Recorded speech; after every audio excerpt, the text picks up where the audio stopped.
न संघर्ष न तकलीफ तो क्या खाक मजा है जीने में। और बड़े बड़े तूफान थम जाते हैं जब आग लगी हो सीने में। आइए प्यारे बच्चों, welcome to your study point 33 study math classes YouTube channel पर मैं तेज प्रताप सिंह आज लेकर आया हूँ integral transformation for BSc second year, यानी बीएससी सेकेंड ईयर क्लास में का जो सेकंड पेपर होता है उसमें एक टॉपिक आपका है इंटीग्रल ट्रांसफॉर्मेशन। तो इस इंटीग्रल ट्रांसफॉर्मेशन को आज स्टार्ट करते हैं। इसमें भी आपकी दो बुक्स होती हैं इस सेकंड पेपर में। जहाँ तक कानपुर यूनिवर्सिटी की बात है तो कानपुर विश्वविद्यालय में बीएससी सेकेंड ईयर के जो सेकंड पेपर होता है उसमें आपकी दो बुक्स लागू होती हैं, यानी जिसमें एक ये इंटीग्रल ट्रांसफॉर्मेशन है और दूसरा differential equation and special function है। तो पहले इंटीग्रल ट्रांसफॉर्मेशन को शुरू करते हैं, इसका कुछ आनंद लेते हैं। तो इसमें भी सबसे पहला टॉपिक आपका है लाप्लास ट्रांसफॉर्मेशन, यानी कि लाप्लास ट्रांसफॉर्म। लाप्लास ट्रांसफॉर्म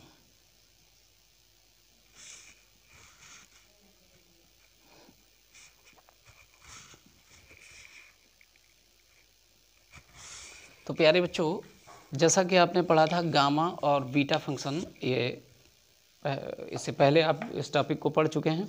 तो बीटा और गामा जो फंक्शन है इनको अलग से डिफाइन किया जाता है कि गामा फंक्शन क्या होता है, बीटा फंक्शन क्या होता है। जैसे gamma n equal to integral 0 to infinite और e to the power -x and x to the power n-1 into dx। जब इतना इंटीग्रल आपको पूरा मिलेगा तभी आप इसको गामा n लिख सकते हैं। इसी तरह से बीटा होता है इंटीग्रल 0 टू 1 और x की पावर n-1 इंटू 1 - x की पावर n, तब जाकर के इसको कह देते हैं वहाँ पर कि ये बीटा फंक्शन है। तो जस्ट लाइक सेम यहाँ पर आपका जो लाप्लास ट्रांसफॉर्म है, यानी किसी फंक्शन को किस प्रकार से लाप्लासियन ऑपरेटर लगा करके उसको ट्रांसफॉर्म उसका ज्ञात कर सकते हैं, वो सारी चीज़ यहाँ पर आपको देखने को मिलेगी। अगर ये मान लिया जाए कि एफ टी हमारे पास कोई रियल वैल्यूड फंक्शन है और ये किसी interval -infinite to +infinite interval के बीच में डिफाइन है। और किस प्रकार से डिफाइन है कि such that F T is equal to 0 for T is less than 0, तब the Laplace transform of F T is denoted by L F T and defined as कि LFT is equal to integral 0 to infinity की power minus p into t ft और dt, where p is any parameter. अब यहाँ पर p को parameter के रूप में यूज़ किया जाता है। तो चलिए इसकी डेफिनेशन को लिख लेते हैं कि late ft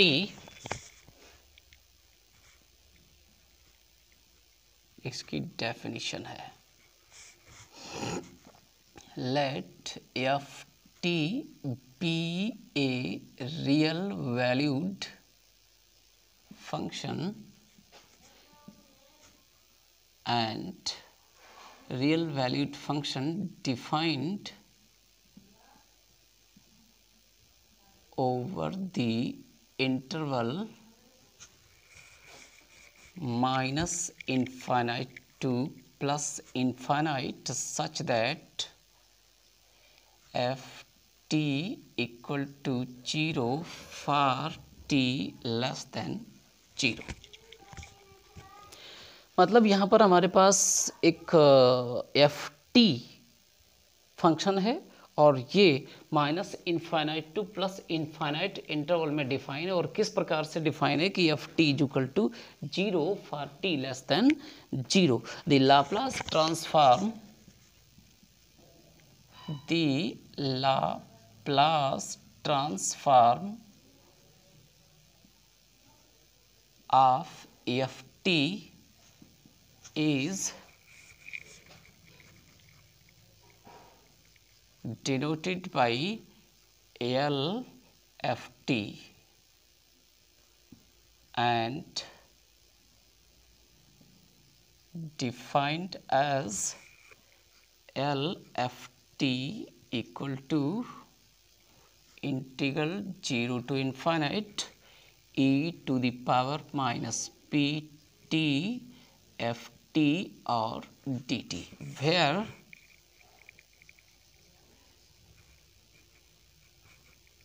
L is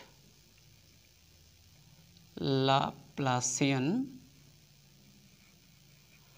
Laplace transformation operator इसको कह सकते हैं, या एल वैसे भी एक ऑपरेटर के रूप में यूज किया जाता है और इसी को कहते हैं L is called Laplace transformation operator. चलिए फिर एल इज, या यहाँ पर ऐसे लिख दीजिए कि here L is called Laplace transformation operator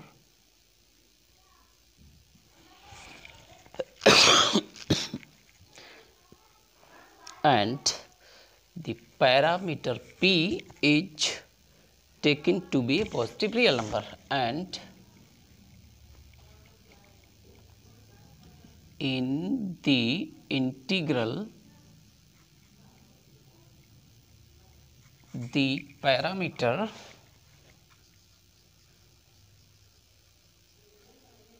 p is any real number. तो ये हुआ आपका लाप्लास ट्रांसफॉर्मेशन की डेफिनेशन।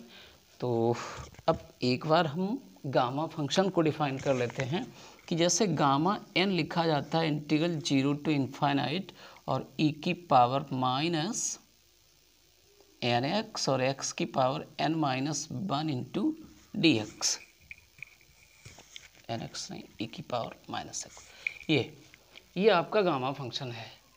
तो जैसे कि गामा फंक्शन एक इंटीग्रल के रूप में इसको डिफाइन किया गया है, माने केवल यहाँ पर हम देखेंगे, बाकी सारी चीज़ें तो वैसी ही हूबहू मिल जाएंगी। तो केवल ये मान आपका चेंज होता है और यहाँ पर जो भी वैल्यू होगी वो यहाँ पर आएगी गामा n के रूप में। तो जस्ट लाइक सेम इसी तरह से आपका लाप्लास ट्रांसफॉर्मेशन भी है, क्योंकि ये जो बीटा और गामा फंक्शन है ये आपने इंटीग्रल कैलकुलस में पढ़ा था, और यहाँ पर ये इंटीग्रल ट्रांसफॉर्मेशन है, जबकि लाप्लास ट्रांसफॉर्मेशन आपका पहला टॉपिक है। और लाप्लास ट्रांसफॉर्मेशन किसी फंक्शन एफ टी के लिए होता है, और कैसा फंक्शन हो कि interval minus infinite to plus infinite के बीच में ये फंक्शन डिफाइन है, जबकि F T is equal to 0 and T is less than 0. The Laplace transformation of ft is equal to denoted by LFT and defined as LFT is equal to integral 0 to infinity e की power minus ft and dt. तो ये रहा आपका Laplace transformation. अब इसकी एक property है linearity property.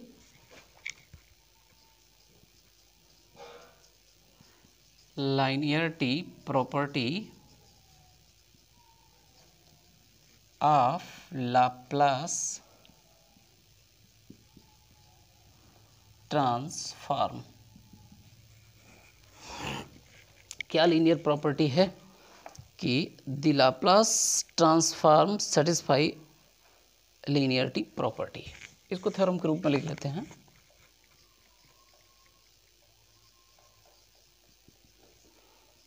The Laplace transformation satisfies the linearity property. It will equal to कि L C1 F1t plus C2 F2t equal to C1 L F1t और प्लस C2L F2t, ये हो गई है इसकी लाइनियर प्रॉपर्टी। अब इस लाइनियर प्रॉपर्टी को जरा सा सॉल्व करते हैं।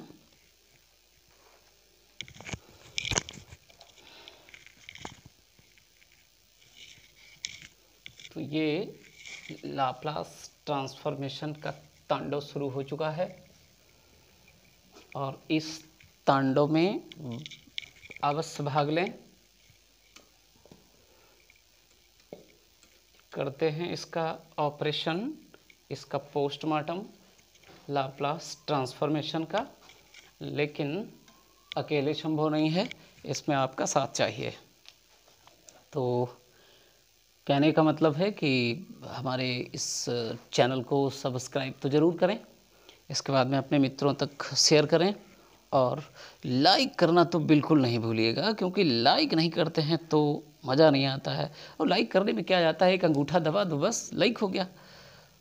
जिससे चलिए आगे चलते हैं। अच्छा, इसकी डेफिनेशन क्या आती है, अब हम इस लीनियर प्रॉपर्टी को प्रूफ करते हैं। तो वी नो दैट कि L ऑफ एफ टी, इसकी डेफिनेशन लगा दीजिए, क्या था, इंटीग्रल 0 टू इन्फाइनाइट e की power minus P T F T और डी टी। अब यहाँ पर जो फंक्शन दिया गया है, इस फंक्शन को हम क्या करते हैं, एफ टी मान लेते हैं, यानी कि putting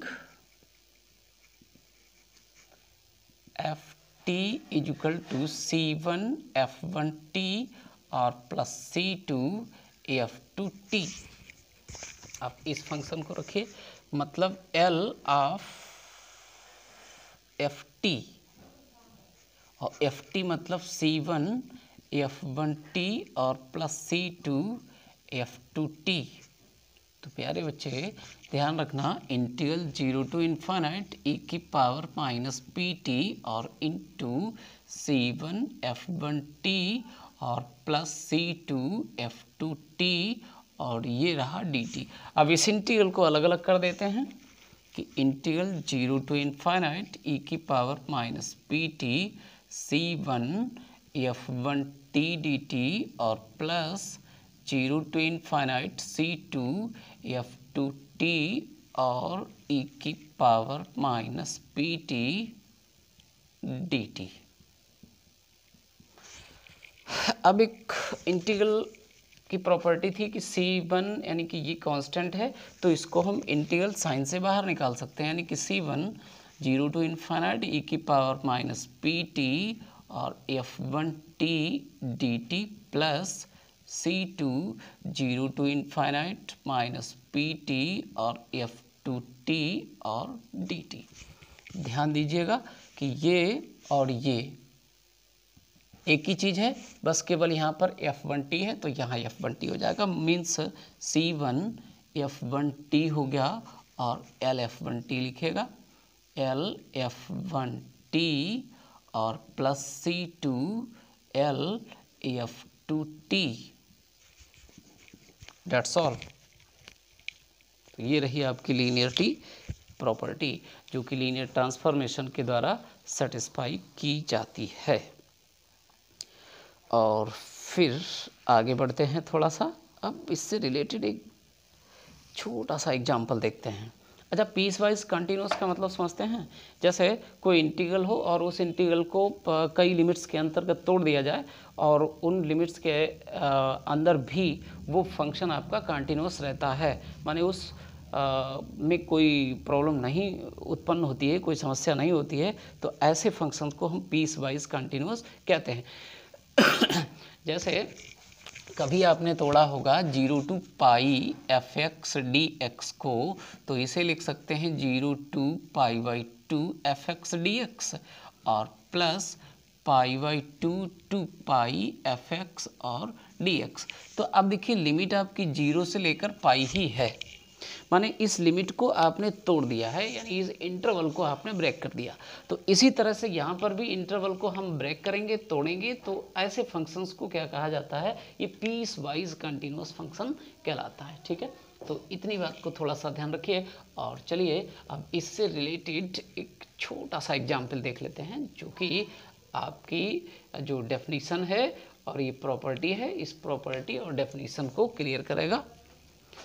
find Laplace transform of कहता है कि find Laplace transform of F T equal to, F T को डिफाइन किया गया है कि 5 और t greater than 0 less than 3 और 0 है t ग्रेटर देन 3।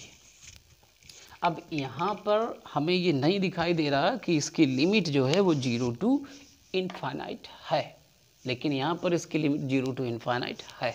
देखिए कैसे है, अगर इसको आप ऐसे लिख दें कि t ग्रेटर देन 3 तो क्या फ़र्क पड़ेगा, 3 लेस देन t है या t ग्रेटर देन 3 है, बात तो एक ही है।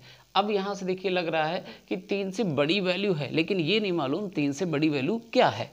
इसका मतलब हो गया कि ये इंटरवल आपका हुआ 0 टू इनफाइनाइट। ठीक है, तो अब इस फंक्शन में लगाते हैं लाप्लास ट्रांसफॉर्मेशन की डेफिनेशन।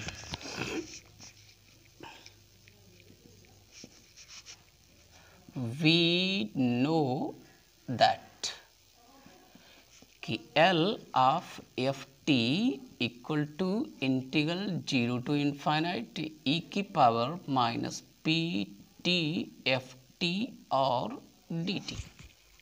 ओके, चलिए अब इस फंक्शन को तोड़ते हैं, मतलब यहाँ पर आएगा इंटीग्रल 0 टू इनफाइनाइट e की पावर माइनस पी टी और एफ टी डी टी को ब्रेक करना है। और इसे ब्रेक करने से पहले क्या करते हैं, 0 टू इनफाइनाइट हटा दीजिए और इसमें देखिए पहली लिमिट आपकी क्या है, 0 टू 3 एफ टी और डी टी प्लस फिर क्या आएगा 3 टू इनफाइनाइट e की power minus P T F T और डी टी। उम्मीद है कि ये बात समझ में आ गई होगी। थोड़ा सा आगे बढ़ाते हैं, इंटीग्रल 0 टू 3 और e की पावर माइनस पी टी और एफ टी की वैल्यू देखिए 0 टू 3 लिमिट के अंतर्गत कितनी है, 5, तो ये 5 आ गया D T plus 3 to infinite e की पावर माइनस पी टी और इंटू t ग्रेटर देन 3 अर्थात 3 टू इनफाइनाइट के लिए फंक्शन का वैल्यू क्या है, 0 डी टी लीजिए, इसका काम तो कंप्लीट हो गया। यहाँ से बचा आपके पास 5 इंटीग्रल 0 टू 3 e की पावर माइनस पी टी और डी टी, ये हो गया 0। अब इसको इंटीग्रेट कर दीजिए, 5 क्या आ जाएगा, e की power minus P T upon minus P और लिमिट 0 टू इनफाइनाइट, लगाइए लिमिट माइनस 5 अपान क्या आ गया p और ये हो गया e की पावर माइनस इनफाइनाइट और माइनस e की पावर 0। तो e की पावर माइनस इनफाइनाइट की वैल्यू कितनी हो गई है, इसकी वैल्यू 0 हो गई और ये हो गया 1, तो कुल मिलाकर के कितना आ गया 5 अपान p। ये लीजिए कंप्लीट आंसर। ओ कुछ गलती हुई है, इसको सही कर लीजिए, यहाँ पर इनफाइनाइट नहीं 3 है। अब ठीक है, माफ़ी चाहूँगा इसके लिए। तो ये क्या बचेगा 3p, यानी कि e की पावर माइनस 3p और माइनस 1। अब इसको ऐसा लिख दीजिएगा कि 1 माइनस e की पावर माइनस 3p और 5 अपान p, ये रहा आपका राइट आंसर। तो इस प्रकार से अब एक एग्जाम्पल हम आपको दिए दे रहे हैं और इसको आप सॉल्व कीजिएगा, बताइएगा कि अगर कोई प्रॉब्लम हो तो कमेंट बॉक्स में उसको प्रेजेंट करें। कि फाइंड द लाप्लास ट्रांसफॉर्म, कहता है find the Laplace transform of F T equal to, बिल्कुल सेम है, ये तो लग ही जाएगा समतस, ये t और t greater than 0 less then 4, 0 t greater then 4 और इसकी वैल्यू आपको याद करनी है। तो प्यारे बच्चे, कुछ समझ में आया हो तो चैनल को सब्सक्राइब ज़रूर करें, और अगर आपको लगे कि हमने इसमें मेहनत की है तो लाइक तो बनता है। अगर आपके लिए कुछ मेहनत, वास्तव में मेहनत लगता है कि वास्तव में मेहनत हमने की है, तो इस वीडियो को लाइक ज़रूर करें और सब्सक्राइब करें, शेयर करें, जिससे कि आपके अपने इष्ट मित्रों तक इसको पहुंचाया जा सके सिंपल वे में। और इसके आगे कुछ बहुत ही इंटरेस्टेड एग्जाम्पल्स हैं, इंटरेस्टेड प्रॉपर्टीज़ हैं, जिनको नेक्स्ट वीडियो में देते हैं। Thank you.